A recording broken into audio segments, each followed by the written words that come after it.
غرور کی سزا۔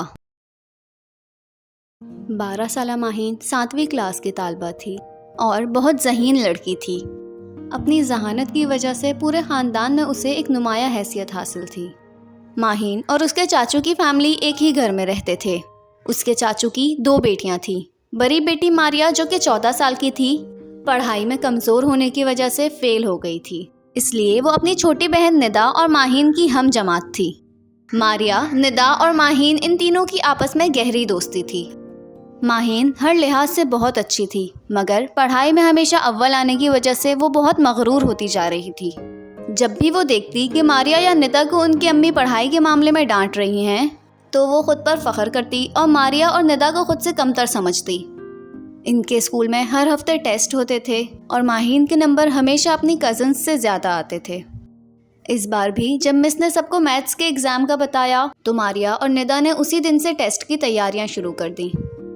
ماہین نے 3 دن کے بجائے صرف ایک ہی دن ٹیسٹ کی تیاری کی، کیونکہ اسے خود پر غرور تھا کہ وہ اس دفعہ بھی ماریا اور ندا سے زیادہ اچھے نمبر حاصل کرے گی۔ ماریا اور ندا جب سوال حل کرتے کرتے تھک جاتی تو وہ لوگ ٹی وی دیکھنے بیٹھ جاتی، مگر ان تینوں دنوں میں وقتاً فوقتاً انہوں نے اپنی تیاری مکمل کی۔ ٹیسٹ والے دن وہ تینوں تیار ہو کر اسکول کے لیے روانہ ہو گئیں۔ وہ لوگ ہمیشہ اسکول پیدل ہی جایا کرتی، کیونکہ اسکول ان کے گھر سے 10 منٹ کی دوری پر ہی تھا۔ جب یہ تینوں اسکول پہنچ گئے تو معمول کے مطابق سب کی حاضری لگی اور پھر دوسری ٹیچر نے آ کر سب کو امتحان کا پرچہ دے دیا۔ بہت سی لڑکیاں ایک دوسرے سے پوچھ کر پیپر حل کر رہی تھیں۔ ماہین کے پیچھے بیٹھی لڑکی بھی بار بار اسے بلا کر اس سے سوال کا جواب پوچھ رہی تھی۔ ٹیچر نے جب اسے ایسا کرتے دیکھا تو اسے ڈانٹ کر اس کی جگہ چینج کر دی۔ یہ دیکھ کر ماہین کے چہرے پر فخریہ مسکراہٹ پھیل گئی اور وہ سوچنے لگی، مس کو بھی پتا تھا کہ مجھے پیپر آتا ہے، تبھی تو انہوں نے میری نہیں بلکہ اس کی جگہ چینج کی۔ پیپر مکمل ہونے کے بعد وہ 2 دفعہ اپنا پیپر دیکھ چکی تھی، لیکن پھر بھی وہ مطمئن نہ تھی۔ اسے لگ رہا تھا کہ کہیں نہ کہیں اس نے غلطی کی ہے، لیکن اسے اپنی غلطی نظر نہیں آ رہی تھی۔ جب پیپر کا وقت ختم ہوا تو ٹیچر نے سب سے پیپر لینا شروع کر لیے۔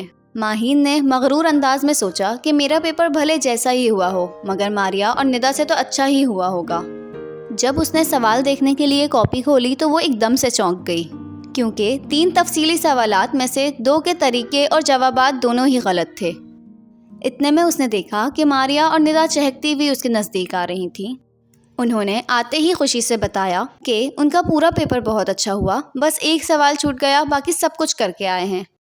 ان دونوں کے جانے کے بعد ماہین افسردہ ہو کر اپنی جگہ پر بیٹھ گئی اور سوچنے لگی کہ جن کو وہ کم عقل اور نالائق سمجھتی تھی، وہ آج پڑھائی میں اس سے آگے نکل گئیں، اور میں جو ہمیشہ اچھے ایگزامز دیتی تھی اور خود اعتمادی سے صرف ایک بار ہی سوال حل کر کے سکون سے بیٹھ جاتی تھی، آج بار بار ایک ہی سوال کو حل کرنے والی لڑکیوں سے ہار گئی۔